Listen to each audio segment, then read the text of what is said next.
Assalamualaikum warahmatullahi wabarakatuh. Waalaikumsalam Waalaikumsalam warahmatullahi warahmatullahi wabarakatuh. Ya, alhamdulillahirabbil alamin wa bihi nasta'inu ala umuri dunya waddin wa ala alihi wa sahbihi ajmain. Asyhadu an la ilaha illallah wahdahu la syarikalah wa asyhadu anna Muhammadan abduhu wa rasuluh la nabiyya ba'dah. Asyhadu an la ilaha illallah wahdahu la syarikalah wa asyhadu anna Muhammadan abduhu wa rasuluh. Segala puji bagi Allah Subhanahu wa taala. Shalawat dan salam kita panjatkan kepada Nabi Muhammad sallallahu alaihi wasallam. Ihdinas siratal mustaqim. Alhamdulillah pada kesempatan ini kita bisa bertatap muka dalam mata kuliah agama secara daring. Pada kesempatan ini saya akan sedikit menjelaskan soal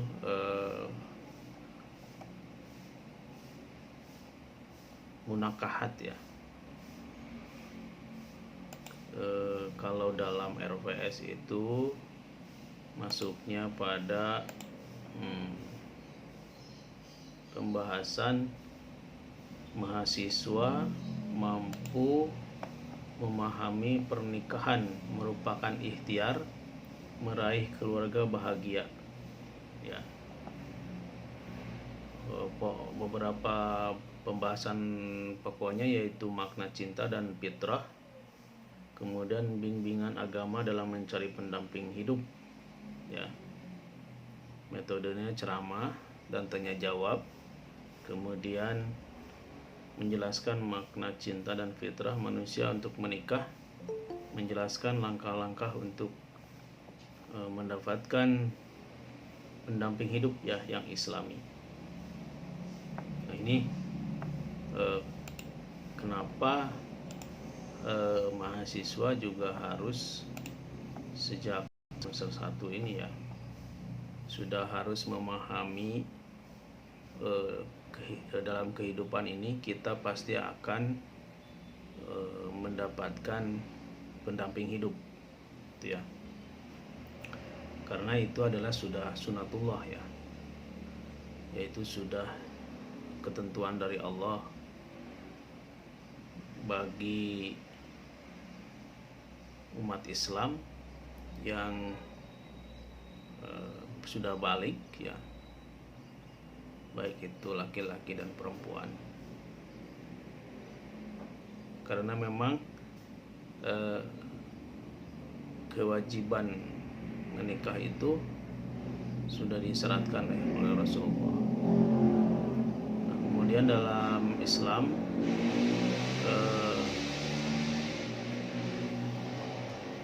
pernikahan ini disebut dengan munakahat ya, munakahat. Nah, ada beberapa dalam fikih ya, dalam fikih itu seperti yang sudah saya sampaikan sebelumnya, yaitu dalam fikih itu ada siasa, ada jinayah, ada syariah ya, ada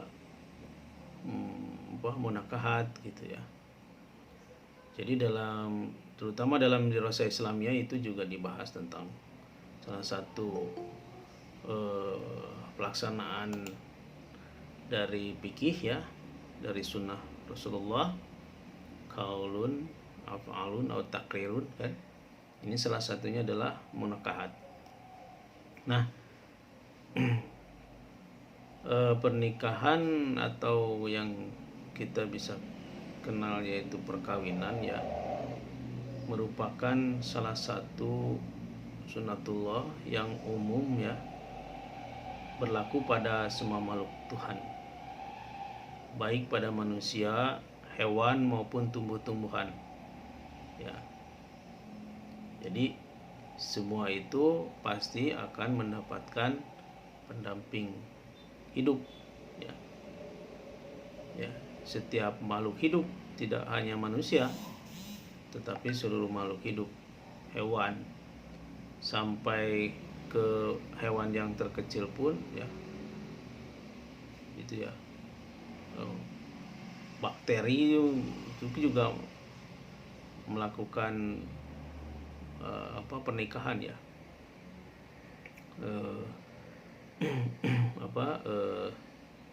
bermutasi kan gitu ya, dari satu sel ke sel yang lain kan, itu namanya pernikahan. Kemudian menghasilkan sel baru, itu juga kan merupakan perkawinan ya. Itu. Nah, ini jadi pertanyaan, kenapa kadang-kadang pernikahan dan perkawinan bukan kawin, katanya nikah kan gitu ya. Karena memang dalam Al-Quran kan pankihu ya, gitu ya, pankihu kan, nikahilah, bukan kawinilah kan gitu ya, tapi pankihu. Nah ini tumbuh-tumbuhan juga kan menikah,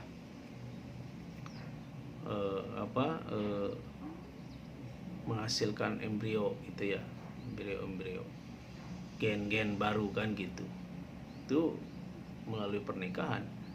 Jadi tidak ada yang, semua juga melalui proses perkawinan ya, terutama makhluk-makhluk hidup yang ada di muka bumi ini ya. Karena itu sudah menjadi sunatullah tadi. Kemudian juga hal itu seperti yang tertuang dalam surat Yasin ya, ayat 36. A'udzubillahi minasyaitonirrajim. Bismillahirrahmanirrahim. Subhanallazi khalaqal azwaja kullaha mimma tunbitul ardu wa min anfusihim wa mimma la ya'lamun. Dalam surat Yasin ayat 36.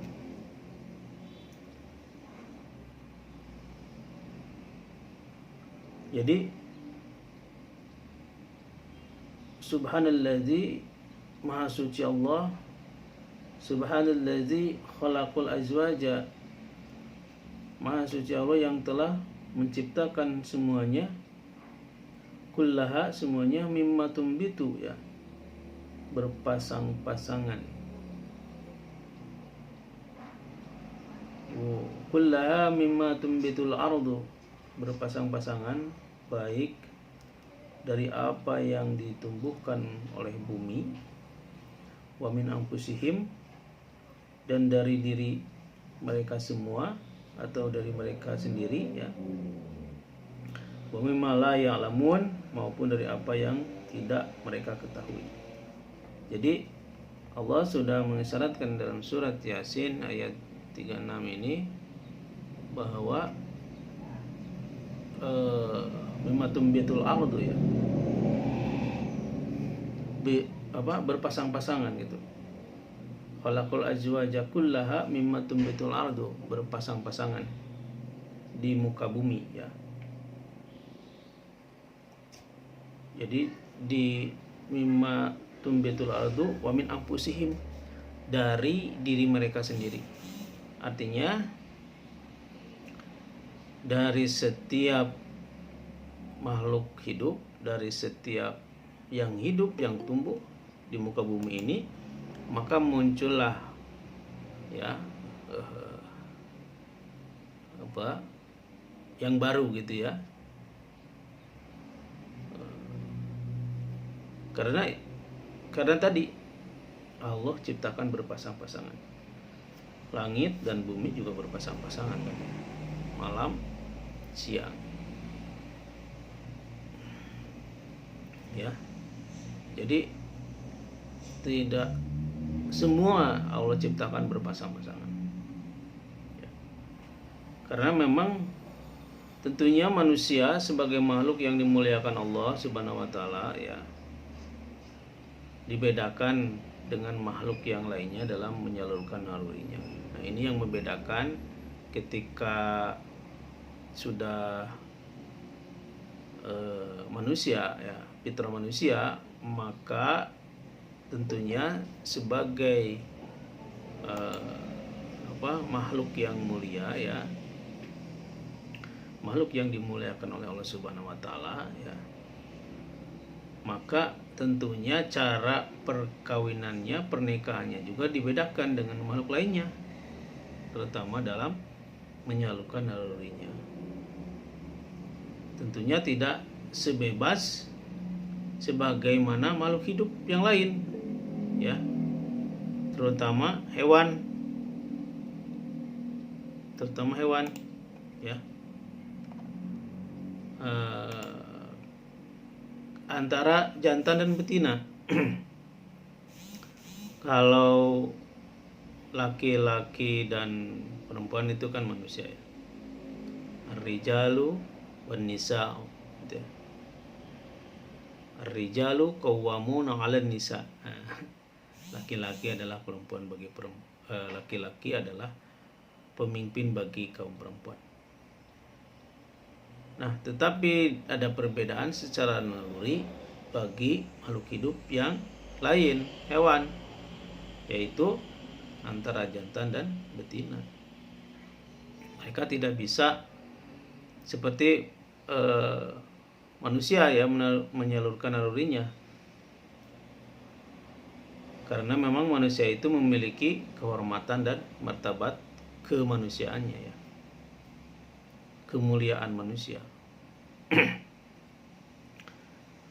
Nah, Allah Subhanahu wa taala maka membuat hukum pernikahan, ya, untuk manusia.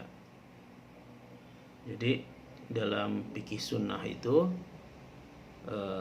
ada aturannya pernikahan yang dilakukan oleh manusia.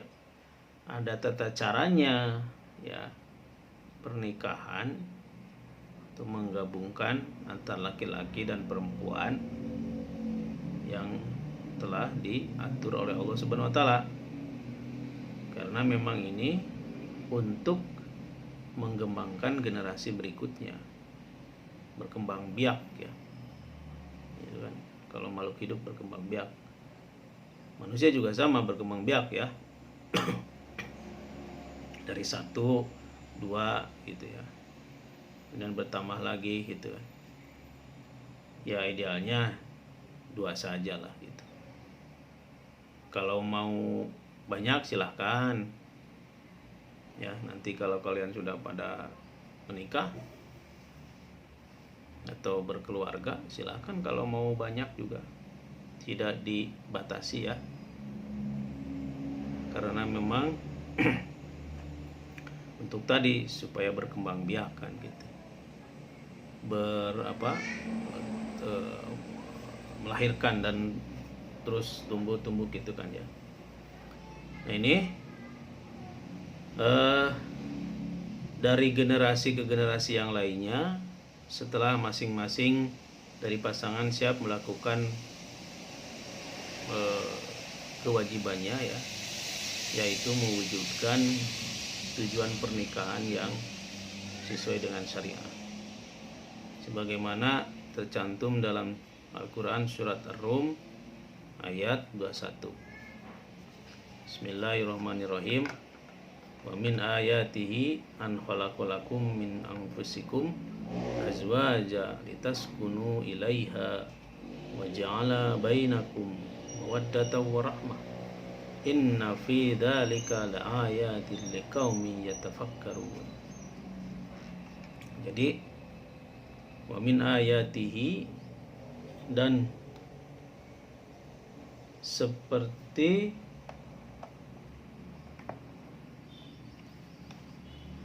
dan di antara wa min ayatihi, dan di antara tanda-tanda kekuasaan Allah, ya, ialah Dia menciptakan untukmu an khalaqalakum min anfusikum azwaja, menciptakan untukmu istri-istri dari jenismu sendiri, litaskunu ilaiha wa ja'alaku bainakum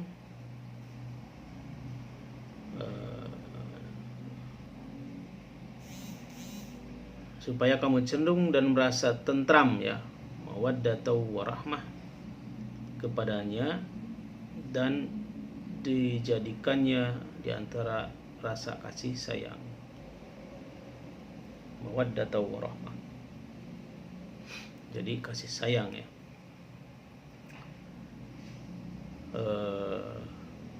Jadi Allah ciptakan ini sebagai tanda-tanda kekuasaan Allah ya.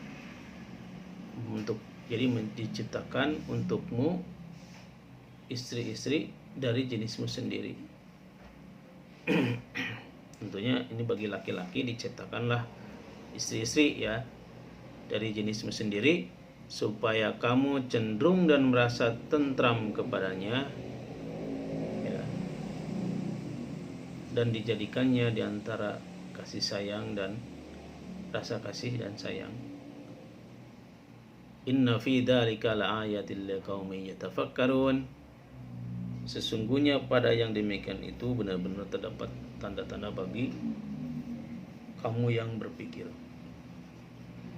Jadi bentuk pernikahan itu telah memberikan jalan yang aman ya untuk menyalurkan birahi ya, agar tidak seperti bunga atau agar laksana bunga ya yang dapat dipetik oleh siapa saja.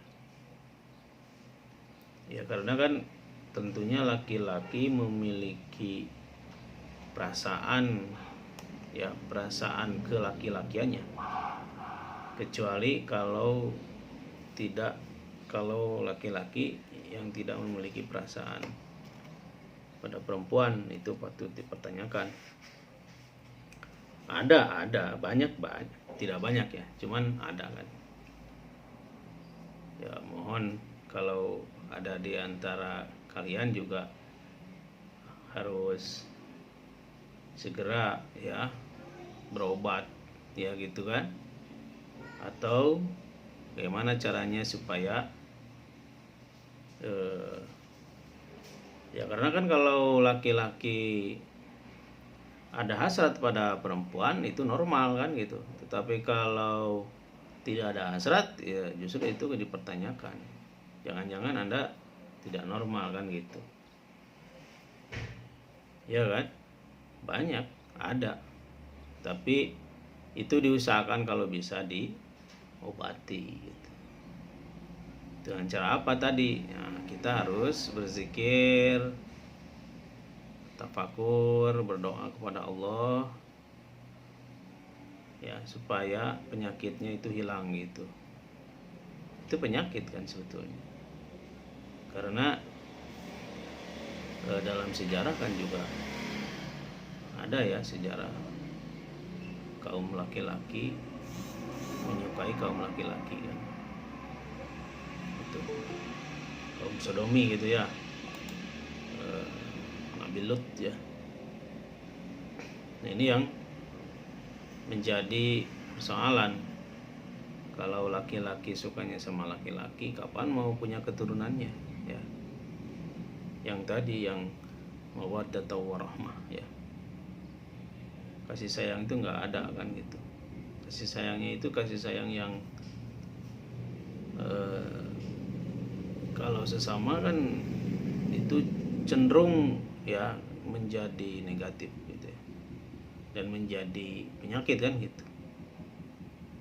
Ini yang tidak boleh, itu bisa merusak, baik dilarang secara agama maupun secara sosial kan.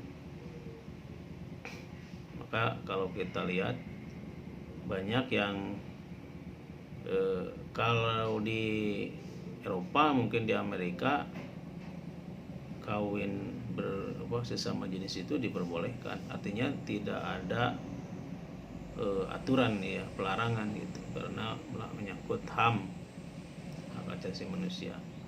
Tapi kalau di Indonesia itu masih tidak dibolehkan. Ada beberapa kan di Indonesia juga ya termasuk selebritis mungkin, itu juga kan akhirnya harus ke luar negeri kan gitu ya. Memang LGBT itu tidak dilarang, tidak ada, artinya kita juga harus menghormati mereka, tetapi karena negara kita tidak mengatur hal itu, maka tentunya ya harus menyadari tadilah, harus diobati dan sebagainya. Karena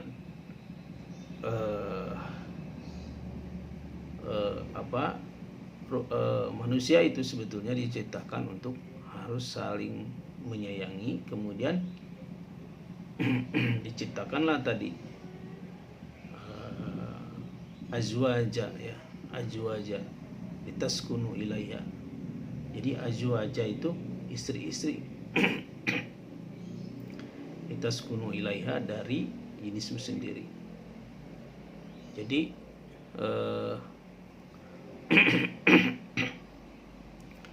karena sudah diciptakan ya, kata Allah dalam surat Ar-Rum ayat 21 ini. Jadi tidak ada alasan untuk, atau kita sudah diberi rahmat oleh Allah supaya bisa mencintai perempuan dan begitupun perempuan mencintai laki-laki. Itu adalah merupakan sunatullah. Nah, kemudian dalam Islam sebelum kita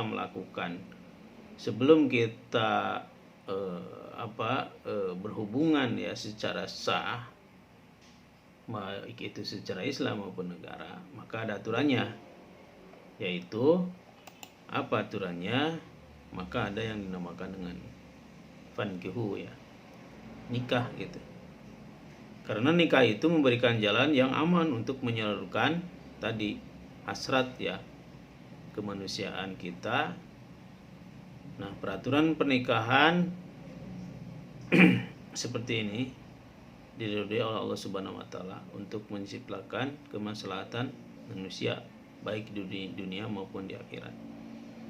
Sedangkan di luar itu hanya melahirkan ketidakteraturan dan generasi yang tidak jelas.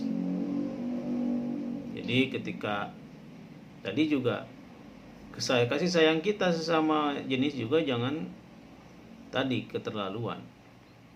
Artinya ketika Anda mencintai seseorang, menyayangi seseorang di luar ya perempuan ya, tentunya perempuan yang di luar dari keturunan ya, artinya keturunan itu yang dekat dengan abun ahun gitu ya, abun umun, ibu bapak gitu. Itu ketika Anda sudah berhubungan di luar nikah juga kan itu dilarang kan ya. Jadi sekarang itu lagi tren, sepertinya bukan lagi hal yang tabu, hal-hal yang diharamkan ya. Jadi berhubungan badan di luar nikah, nah itu dilarang ya, sudah jelas itu. Jadi ketika kita melakukan hubungan di luar nikah, berzina, tentunya hukumannya lebih berat gitu. Karena itu tidak sah. Nah, sekarang kan banyak sekarang itu sepertinya sudah itu tuh hal-hal yang biasa ya. Pakai kerudung ya kan, perut mah buncit. Bukan karena banyak makan buncitnya, tapi berisi manusia ya, berisi bayi gitu ya, janin di luar nikah gitu kan ya kan, kerudung gitu. Apalagi yang tidak pakai kerudung. Kalau kerudung kan istilahnya bisa menandakan bahwa dia mungkin ya secara lahiriah kan kelihatannya ya mungkin paham tentang agama ya, tetapi memang ada kalanya juga justru ada ya yang misalkan yang pakai kerudung juga kelakuannya ya seperti lebih yang tidak pakai kerudung. Jadi cerminkanlah pakai kerudung itu ya, cerminkanlah kita sebagai muslim yang paham tentang agama. Jadi jangan hanya formalitas saja kan gitu. Banyak sekarang kan artis juga banyak kan sekarang berkerudung, ya kan? Tapi perutnya buncit gitu ya. Nikahnya baru 2 minggu, umur kandungannya udah berapa? Itu. Jadi artinya hal-hal itu hal yang artinya negatif, ya. Negatif menurut pandangan agama maupun pandangan manusia. Karena tadi akan melahirkan ketidakteraturan generasi yang tidak jelas, ya kan? Jadi ada anak tidak tahu bapaknya kan gitu, lagi musim, lagi banyak, sudah tidak tabu lagi. Ada yang buang anak, buang janin, hampir tiap bulan itu ada. Ya tadi karena dia malu berhubungan badan, berhubungan suami istri tapi tidak menikah, dan tersembunyi-sembunyi ya, bahkan janinnya juga dibuang. Subhanallah ya. A'udzubillah min dalik gitu ya. Itu harus dihindari. Nah, peraturan pernikahan yang tidak jelas dianggap batil ya. Tadi ketika menikah di luar aturan agama, itu aturan negara, maka itu disebut batil. Sebagaimana yang terjadi pada zaman sebelum Islam, jahiliyah, seperti pernikahan dengan cara penggundikan ya, tukar menukar istri, perkawinan pinang ya, perkawinan pinjam atau perkawinan gadai. Sejumlah laki-laki di bawah 10 orang bersama-sama menggauli seorang perempuan, dan begitupun perempuan yang tidak menolak digauli oleh banyak laki-laki. Ini sudah terjadi ya pada masa jahiliyah. Nah, di Indonesia pernikahan itu diatur dalam Undang-Undang Nomor 1 Tahun 1974 yang berlaku pada tanggal 1 Oktober 1975. Sebelum berlakunya undang-undang tersebut, hukum perkawinan yang berlaku bagi setiap warga negara, termasuk golongan dan suku yang lain adalah bagi orang Indonesia asli yang beragama Islam, berlaku hukum Islam yang telah direvisir dalam hukum adat. Nah, dalam kompilasi hukum Islam ya, KHI itu yang merujuk pada Undang-Undang Nomor 1 Tahun 74 ini, yaitu jika orang Indonesia asli beragama Islam itu asalnya kan hukum adat, tapi direvisir ya menjadi hukum positif, hukum negara, sehingga dulunya di bawah tangan nikah-nikah yang secara agama sah misalkan, tetapi tidak tercatat di kantor catatan sipil atau KUA ya, kantor urusan agama. Nah ini saat ini harus begitu. Jadi Anda jangan karena surat nikah itu jadi nanti untuk syarat administrasi kan, sudah punya anak nanti Anda. Nah, bagi orang Indonesia asli biasanya berlaku hukum adat. Ini menurut KHI tadi, kompilasi hukum Islam. Bagi orang Indonesia asli yang beragama Kristen berlaku Hawelits ya. Ini tuh jadi semacam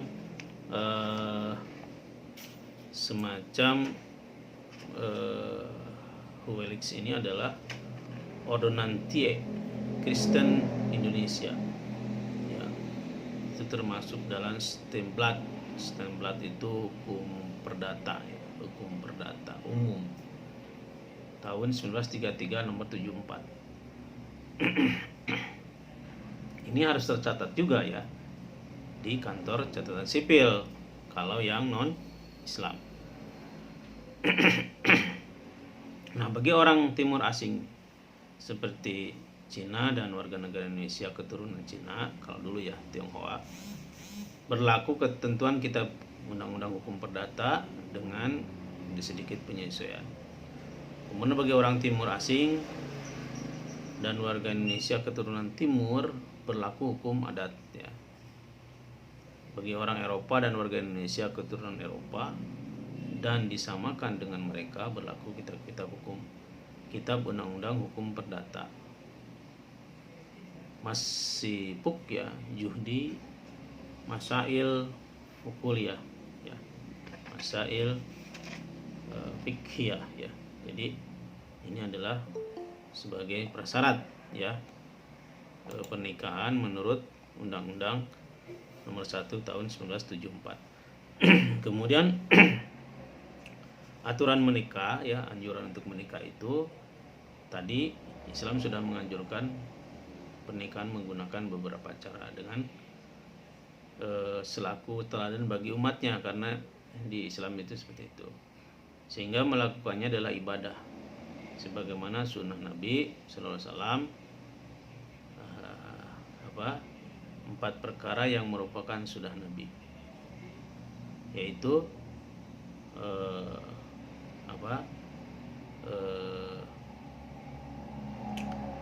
celak mata ya, di sini yang suka hitam itu sunnah. Kalau Anda ke Arab itu suka pakai celak mata sunnah di atas, ke yang hitam itu sifatnya, kalau kita sifat gitu. Wangi-wangian ya, apalagi hari Jumat tuh wangi-wangian tuh harus ya jelang ke masjid. Kemudian siwak, dan satu lagi adalah nikah. Ini 4 perkara yang merupakan sunnah Nabi ya Sallallahu Alaihi Wasallam, yang termasuk nikah satu-satunya. Terkadang nikah disebut sebagai salah satu karunia yang baik, sebagaimana firman Allah dalam surat An-Nahl ayat 72.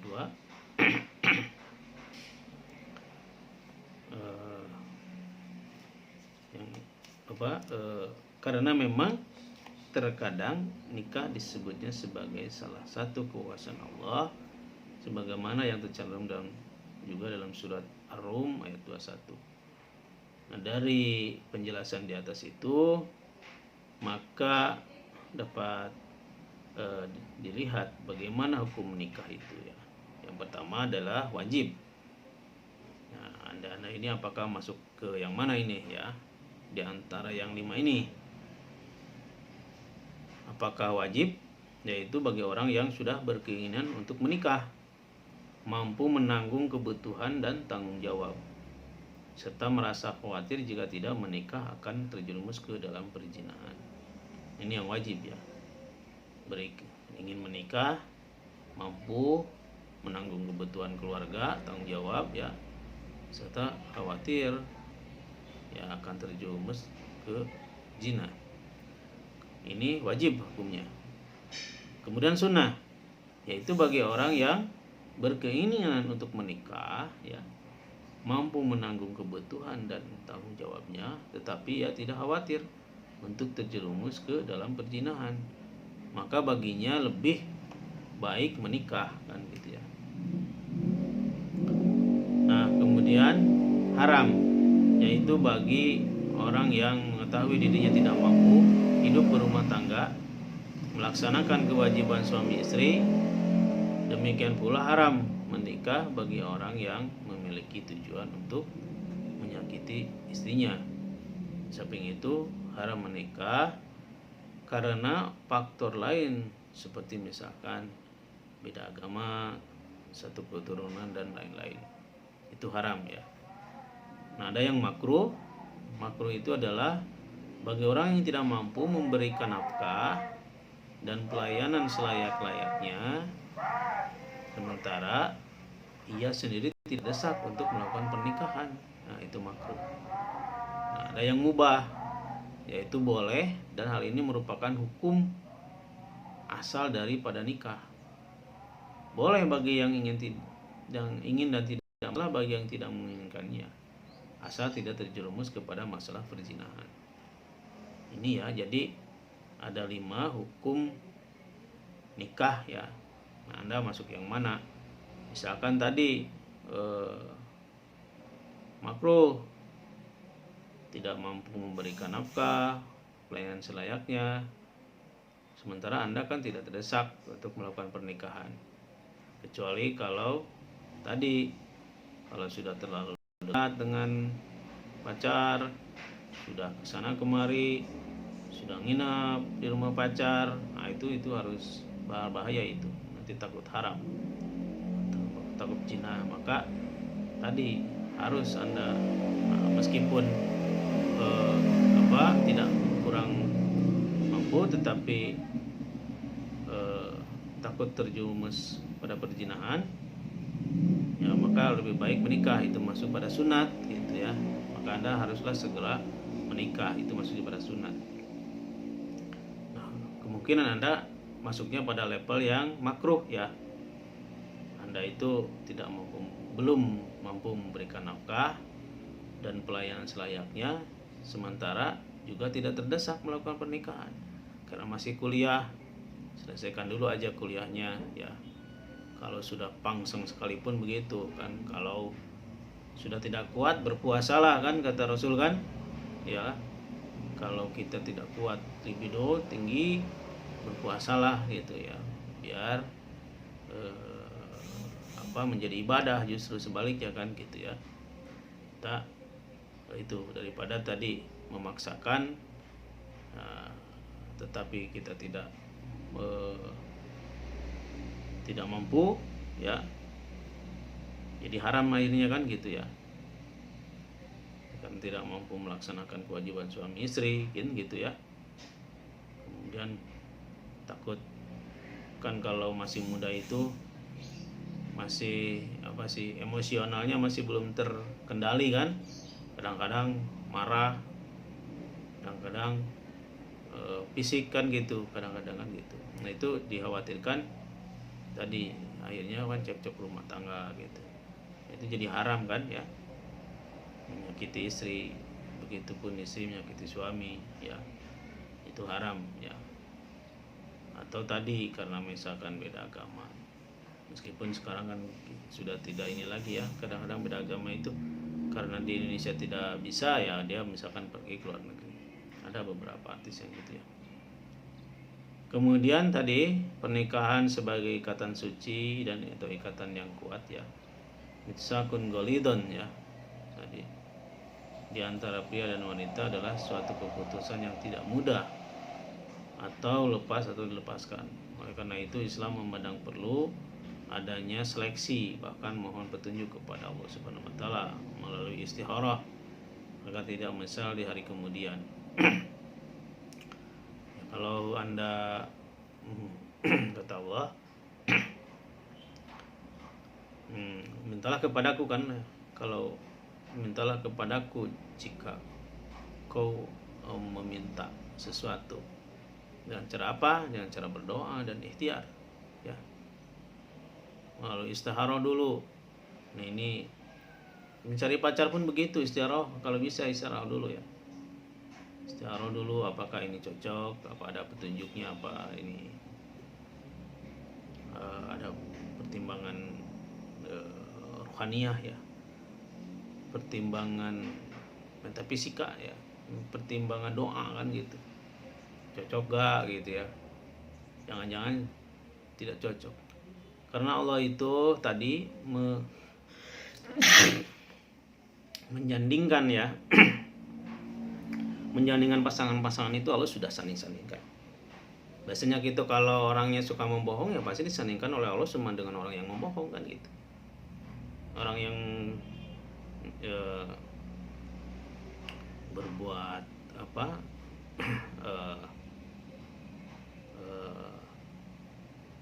mungkar atau berbuat dolim pada orang lain, tentunya dinikahkan juga sama orang yang suka berbuat dolim lagi kan ya. Jadi Allah itu maha mengetahui dan maha bijaksana kan gitu.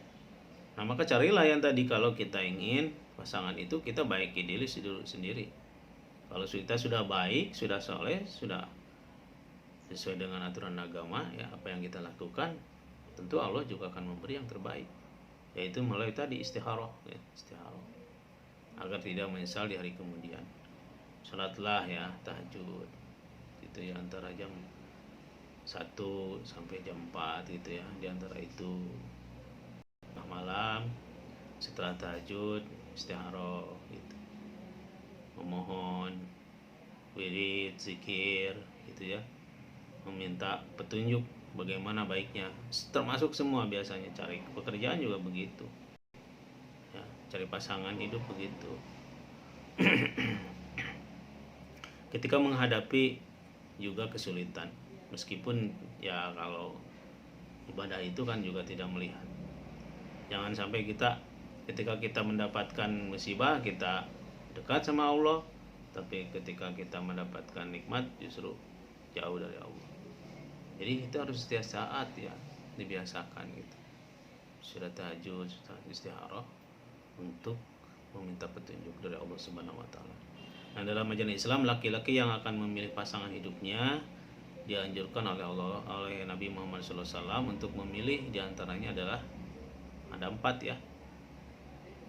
Jadi ada, itu idealnya ya menurut ajaran Islam. Jadi kita memilih pasangan hidup itu minimal ya, kalau tidak di antara 4 itu ya atau 2 atau kalau tidak bisa 4, 3 ya. 3, kalau tidak bisa 3, 2, kalau tidak bisa 2, 1. Kalau tidak bisa 1 ya kita harus bersyukur ya. Syukuri saja kan gitu, dengan tadi dengan selalu meminta perlindungan dari Allah dan doa dari Allah bahwa kita dilancarkan segalanya kan gitu. Nah, apa yang 4 tadi itu tentu seorang perempuan itu dinikahinya karena misalkan kecantikannya, kalau laki-laki kegantengannya ya, kalau misalkan wajahnya pas-pasan ya tidak apa-apalah, atau bahkan ada kekurangan kita terima kekurangannya, meskipun tadi ya idealnya ya yang dianjurkan Nabi Muhammad SAW itu 4. Yang pertama adalah kecantikannya, karena isi Rasul memiliki 4 kriteria ini ya. Isi Rasul ya, Siti Khadijah, ya Fatimah ya, Humairah gitu. Humairah. Jadi 4 itu ada di Siti Khadijah terutama. Siti Khadijah itu cantik. Yang kedua hartanya. Karena hartanya ya, Siti Khadijah itu adalah pengusaha. Nah, karena keturunannya baik gitu. Karena agamanya, tentunya agamanya kalau bisa seagama, seakidah ya. Ya kalau misalkan tadi kadang-kadang melihat hartanya ya, kita juga harus tidak hanya selalu ya tadi. Kata saya juga kalau tidak bisa 4, 3. Kalau tidak bisa 3, 2. Kalau tidak bisa 2, 1. Kalau bisa 1 ya tadi harus disyukuri. Hartanya karena keturunannya misalkan. Ya minimal kita harus tahu lah keturunannya apa gitu. Jangan sampai nanti misalkan. Artinya kalau misalkan keturunannya jelek atau ada kekurangan ya kita harus perbaiki kan. Bisa ya. Nanti setelah kita menikah kita perbaiki gitu. Artinya si suami kita atau istri kita harus kita didik dengan baik. Nah, agamanya ya, karena memang untuk kita itu ada agama, kalau seagama itu kan lebih nyaman gitu ya, lebih menerima kan gitu ya. Itu ya 4 itu. Maka utamakanlah keempat itu kata Rasul maka utamakanlah agama ya, niscaya kamu beruntung. Jadi utamakanlah agamanya kan gitu. Kalau bisa ya, hadis riwayat Muslim ya. Nah, dari hadis itu ya tadi memang laki-laki memilih calon pasangannya, perempuan memiliki calon pasangannya. Nah, di dalam Islam juga diatur cara meminang ya. Meminang itu mengikat gitu ya, mengikat seorang perempuan oleh laki-laki biasanya kan. Karena ini biasanya menyangkut hubungan perjodohan ya antara seorang pria dengan seorang wanita. Dalam kompilasi hukum Islam ya tadi KHI itu diatur ya tentang meminang ya, bagaimana seorang laki-laki meminang perempuan itu baik secara langsung maupun mewakilkan. Meminang hukumnya adalah boleh ya dilakukan oleh seorang laki-laki terhadap perempuan. Tujuannya adalah untuk mengikat supaya tidak diambil oleh orang lain. Ya kan, karena kecintaan kita ke rasa sayang itu ya, maka harus dibuktikan dengan cara meminang. Tapi tadi hukum nikahnya juga yang sudah masuk yang wajib ya, mampu dan tidak terjerumus kepada perzinahan ya. Kata Allah dalam surat Al-Baqarah ayat 235, Bismillahirrahmanirrahim, wala junaha alaikum bima arradtum bih min hitbatin nisa'i au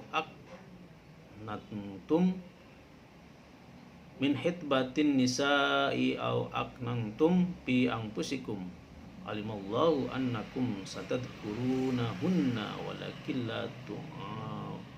walakin la tuwa'iduhunna sirran illa an taqulu qawlan ma'rufan wala ta'zimu uqdatan nikah hatta yablughal kitab ajaluhu wa'lamu annallaha ya'lamu ma fi anfusikum fa'hadaruhu wa'lamu annallaha ghafurun halim. Kata Allah, wallahu a'lam bishawab, maknanya dan tidak ada dosa bagi kamu meminang wanita-wanita itu dengan sindiran atau kamu menyembunyikan keinginan mengawin mereka dalam hatimu. Allah mengetahui bahwa kamu akan menyebut mereka, dan dalam pada itu janganlah kamu mengadakan janji kawin dengan mereka secara rahasia kecuali sekedar mengucapkan kepada mereka perkataan yang ma'ruf. Dan janganlah kamu berazam bertetap hati ya untuk berakad nikah sebelum habis idahnya. Dan ketahuilah bahwasanya Allah mengetahui apa yang ada dalam hatimu, maka takutlah kepadanya. Dan ketahuilah bahwa Allah Maha Pengampun lagi Maha Penyantun. Jadi meminang itu diperbolehkan ya, dengan syarat perempuan yang dipinang itu tidak dalam keadaan bersuami, tidak dalam keadaan talak raj'i ya tadi kan, harus sebelum habis idahnya. Jadi harus setelah habis idahnya ya, itu boleh kalau yang janda misalkan, dan tidak di bawah pinangan orang lain tentunya ya. Nah, pada saat meminang itu memang seorang laki-laki atau wakilnya diperbolehkan untuk melihat perempuan yang akan dipinangnya agar tidak menyesal di kemudian hari. Oleh siapa? Harus oleh perempuan ya, bukan oleh laki-laki lagi.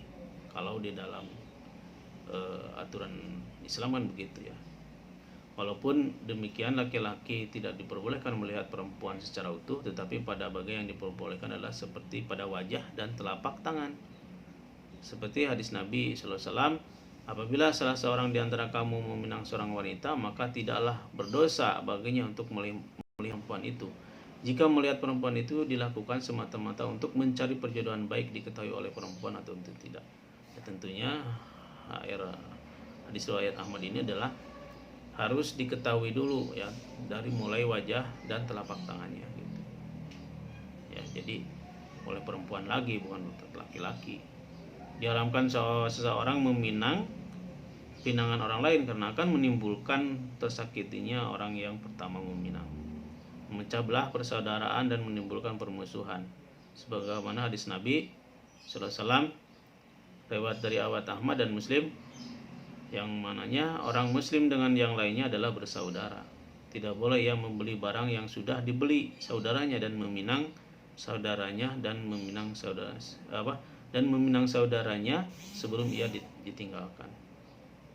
Sebelum ia tinggalkan gitu ya. Jadi tidak boleh ya, karena sudah jelas ini hadis riwayat Ahmad dan Muslim dalam kitab Sayyid Sabiq halaman 42. Demikian pula harus diperhatikan ya dalam meminang itu hubungan keluarga dan hubungan yang lainnya yang menyebabkan pinangan itu jadi tidak sah atau haram. Nah, perempuan yang haram dipinang itu berarti haram dinikahi ya, atau namanya muhrim. Nah, yang pertama yang tidak boleh dipinang dan dinikahi adalah karena pertalian nasab. Keharaman pernikahan ini karena nasab ya. Seperti yang tertulis dalam surat Nisa ayat 23. Kemudian yang haram dinikahi itu adalah dari ayat An-Nisa ayat 23 adalah wanita ya, terutama ibu dan seterusnya ke atas. Ibu seterusnya ke atas itu wa gitu ya, tidak boleh wa nenek terus ke atas. Kemudian anak perempuan ke bawah, adik gitu ya, semua. Saudara perempuan kandung, saudara perempuan sebapak atau seibu, saudara perempuan ibu sekandung, sebapak dan seibu, anak saudara perempuan, itu yang terlarang ya dinikahi. Kemudian ada karena pertalian pernikahan, ibu dari istri, mertua gitu ya. Anak istri dan suami yang lain jika ibunya telah digauli. Istri anak yang berarti menantu perempuan ya, termasuk bekas mantu. Istri bapak ya, ibu tiri, termasuk bekas ibu tiri, itu tidak boleh. Karena ada pertalian pernikahan. Karena sepersusuan ya. Ya, perempuan yang menyusui ibu saudara-saudara persusuan, si susu ya. Haram karena dalam status nikah, karena dalam status idah, karena telah bain kubro, karena menghimpun dua saudara sekaligus, menghimpun perempuan lebih dari 4 orang. Ya, dalam agama kan itu ya, 4 orang ya. Dan penikumat tebalakum min nisa masna wasulasa waruba fa in hibtum anta dilu pawahidan kan gitu ya. 4 1 2 3 4 kalau tidak kalau takut tidak adil 1 saja. Nah, haram sementara itu jadi ada berbeda agama. Kemudian di dalam pernikahan itu ada yang namanya syarat ya secara Islami. Yang pertama adalah ada 4 tahapan ya melaksanakan pernikahan itu. Syaratnya secara Islami yaitu pertama ada khitbah nikah. Khitbah ya, menghitbah tadi semacam memberikan sesuatu ya, khitbah mengaitkan sesuatu, niat kita menghitbah, mengaitkan kita mengaitkan laki-laki ke perempuan, perempuan ke laki-laki. Kemudian ada khutbah nikah, dalam pernikahan suka ada khutbah nikah. Kemudian ada akad nikah, dan kemudian ada walimatun nikah. Akad itu tadi ijab qabul, walimatun nikah ada wali gitu ya. Jadi ada 4 ya, khutbah, akad, dan walimatun. Nah, dalam pelaksanaannya sebelum akad nikah diucapkan, maka harus secara rukun harus ada dibacakan dulu atau diperiksa dulu ya. Syarat nikahnya itu ada calon mempelai pria, calon mempelai wanita, ada wali, ada 2 orang saksi, ada ijab kabul. Itu ya syaratnya.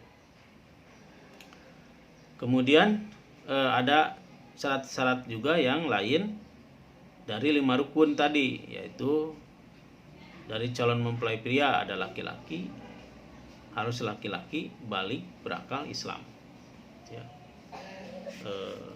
Rukunnya gitu ya. Kemudian calon mempelai wanita, wanita balik, berakal, Islam. Wali ada laki-laki, Islam, karena wali itu harus keturunan dari laki-laki ya, ke atas, turunan laki-laki ke bawah. Perempuan laki-laki ke atas, laki-laki ke bawah, itu ya, calon mempelai wanita itu. Wali itu ya, laki-laki, harus laki-laki, wali itu tidak ada perempuan, harus Islam, harus balik, harus adil, harus merdeka. Kemudian ada saksi ya. Nah kalau saksi itu kalau lebih baiknya laki-laki, tapi kalau tidak laki-laki bisa perempuan. Islam, balik, berakal, adil, merdeka kalau saksi ya. Nah ada ijab kabul. Ijab kabul adalah ucapan wali yang berisi menikahkan untuk perempuan kepada laki-laki mempelai pria dengan mahar yang telah ditentukan. Nah, ijab itu ya adalah ucapan wali, bapana lah gitu, bapana perempuan ya, itu karena wali dia gitu kan, nikahkan anak saya dengan itu ya, si A si B dengan mas kawin seperangkat alat sholat misalkan. Kemudian laki-laki mahar yang ditentukan. Sebagaimana ijab adalah ucapan mempelai pria berisi penerimaan atas pernikahannya dengan mahar yang telah ditentukan. Ya. Maka dalam ijab kabul ada hal yang harus diperhatikan, yaitu adanya ittisal ya, yaitu bersambung antara ucapan ijab dan kabul. Jangan terputus oleh hal yang lain yang dapat memisahkan atau memutuskan di antara ijab dan kabul. Misalkan ucapan ijab itu saudara A, saya nikahkan anak saya, misalkan Putri, dengan dibayar tunai. Nah maka mempelai pria itu langsung menjawab, saya terima nikahnya anak bapak ya bernama Putri dengan mas kawin seperangkat alat sholat dibayar tunai. Sah itu kan gitu, ya. Jadi harus ada teriakan dari saksi ya. Kalau tidak ada teriakan dari saksi kan tadi yang banyak yang gugup, akhirnya saya nikahkan lagi, saya nikahkan lagi misalkan. Wah itu salah gitu kan. Kadang-kadang banyak yang gugup, akhirnya kan kata saksi itu urus diulangi, diulangi lagi, bahkan ada yang sampai 5 kali 6 kali. Persiapkanlah ya, pasti ya, kalau yang mau nikah pasti ini teralami ya, itu apa ya karena sakral gitu ya, menikah itu jadi sanalah sakralnya, tidak ya, jadi ada ijab kabulnya gitu. Kemudian mahar adalah memberikan wajib dari seorang suami kepada istri setelah melaksanakan pernikahan, maka ada mahar. Mahar tidak termasuk rukun nikah, walaupun bagi suami hukumnya wajib memberikannya kepada istri. Nah ini tertuang dalam surat An-Nisa ayat 4 ya. Bismillahirrahmanirrahim. Wa atun nisaa sadukatihinna nihlah fa in tibna lakum an syai'im minhu nafsan wa faquluhu hani'am mari'an.